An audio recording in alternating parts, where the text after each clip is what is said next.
Hello दोस्तों, कैसे हो आप लोग। आज हम बहुत दिनों के बाद अपने चैनल पर मिले हैं दोस्तों। इतने दिन थोड़े बिजी थे, एग्जाम भी थे मेरे और थोड़ा कोचिंग का कंटेंट भी तैयार करना पड़ा था। अब थोड़े फ्री हुए हैं। अब आपको अपने यूट्यूब चैनल पर पॉलिटी के वन शॉट वीडियो मिलेंगे जिसमें आपको पॉलिटी के बेहतरीन क्वेश्चन मिलेंगे। यानी कि ऐसे क्वेश्चन कराऊंगा, ऐसे फैक्ट कराऊंगा जो सीधे सीधे आपको पेपर में देखने को मिलेंगे दोस्तों। आज हम जो है इंडियन पॉलिटी पर बात करेंगे और इंडियन पॉलिटी में आपने एक टॉपिक का नाम सुना होगा, मौलिक अधिकार दोस्तों। मौलिक अधिकार उल्लेख जो है भारतीय संविधान के भाग 3 में किया गया है और ये प्रावधान आपको पता है अमेरिका से लिया गया है और 12 से 35 तक किया गया है दोस्तों। मूल संविधान के अंदर 7 मौलिक अधिकार थे और वर्तमान में 6 है दोस्तों। तो 6 कैसे हो गए, कौन सा जो मौलिक अधिकार है उसे मौलिक अधिकार सॉरी दोस्तों, मौलिक अधिकारों की श्रेणी से हटा दिया गया दोस्तों। तो आज हम बात करेंगे ऐसे अधिकार पर जिसे मौलिक अधिकारों की श्रेणी से हटाकर एक वैधानिक अधिकार यानी कि कानूनी अधिकार दे दिया गया दोस्तों। तो देखते हैं आज एक नए टॉपिक पर। देखो दोस्तों, मौलिक अधिकार की हम बात करते हैं तो भारतीय संविधान में 7 मौलिक अधिकार है। मौलिक जो आपका मूल संविधान है उसमें जो आपके 7 थे और वर्तमान में 6 है दोस्तों। कौन सा हटा दिया गया था उसके बारे में जानने का प्रयास करते हैं। देखो, एक अधिकार था संपत्ति का अधिकार दोस्तों।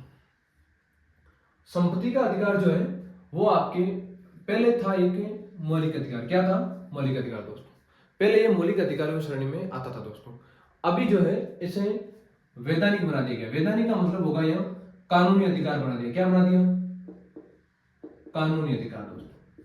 अभी जो संपत्ति का अधिकार है इसे कानूनी अधिकार बना दिया गया है। इसे कहां से हटाकर कहां जोड़ा गया इस पे हम बात करते हैं दोस्तों। देखो, एक संविधान संशोधन किया था हमने, 44वां संविधान संशोधन 1978 दोस्तों। 44वें संविधान संशोधन 1978 के तहत मौलिक अधिकार में जो संपत्ति का अधिकार था इसे हटाकर कानूनी अधिकार बना दिया गया दोस्तों। कौन से संविधान संशोधन द्वारा? 44वें संविधान संशोधन 1978 द्वारा दोस्तों। इतना समझ में आ गया? आगे देखो, पहले जो है संपत्ति का अधिकार भाग 3 में था और वर्तमान में भाग 12 के अंदर है दोस्तों। यानी कि पहले ये भाग 3 में था और अभी किस में? भाग 12 के अंदर। संपत्ति के जो अधिकार है उसका उल्लेख भारतीय संविधान के अनुच्छेद 19 का भी कौन सा? 1 और 1 में भी कौन सा? एफ दोस्तों। कौन सा? एफ। और एक आर्टिकल और था साथ में, कौन सा?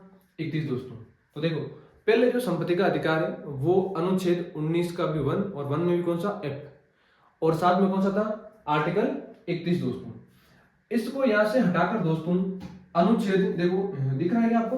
थोड़ा आप देखने का प्रयास करें, दिख रहा है या नहीं दिख रहा मुझे कमेंट में बता देना ताकि अगले वीडियो में ऐसी दिक्कत ना हो दोस्तों। और समझ में आ रहा है अच्छे से तो मुझे कमेंट में जरूर लिख के बताना कि सर अच्छे से समझ में आ रहा है ना। देखो, अनुच्छेद 300 में देखो 1 के भी एफ में था ये है ना 19, 1 एफ से हटाकर क्या रख दिया? 300 और 300 का भी कौन सा? के दोस्तों।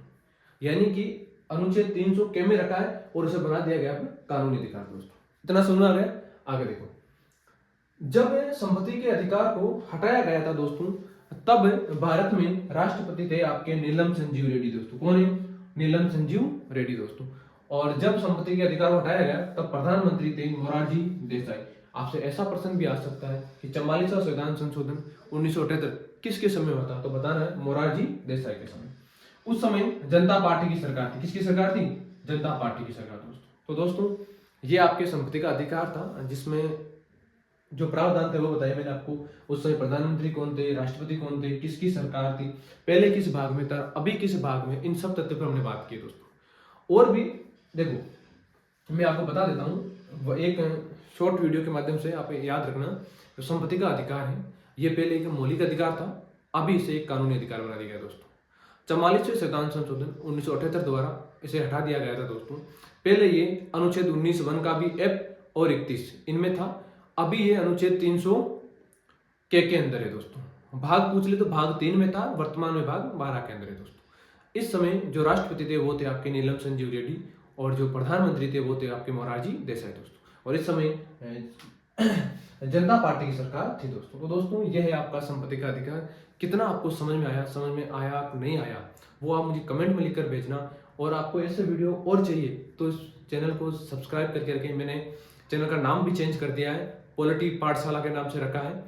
जो भी आपके डाउट होते हैं आप कमेंट में लिख के भेजें, मैं बिल्कुल उसका आंसर दूंगा। आपको मैं कोशिश करूंगा कि आपकी जितने भी डाउट है उनको कम करें, है ना, इस चैनल पर। और पॉलिटी के बेहतरीन क्लासेज आपको, है ना, पॉलिटी के मैं शॉर्ट वीडियो डालूंगा जो आप देखते रहें। आपको जो आपका पेपर होगा उसमें हूबहू क्वेश्चन मिलेंगे, ये मेरा आपसे वादा रहेगा दोस्तों। तो मिलेंगे अगले वीडियो में, तब तक के लिए जय हिंद दोस्तों।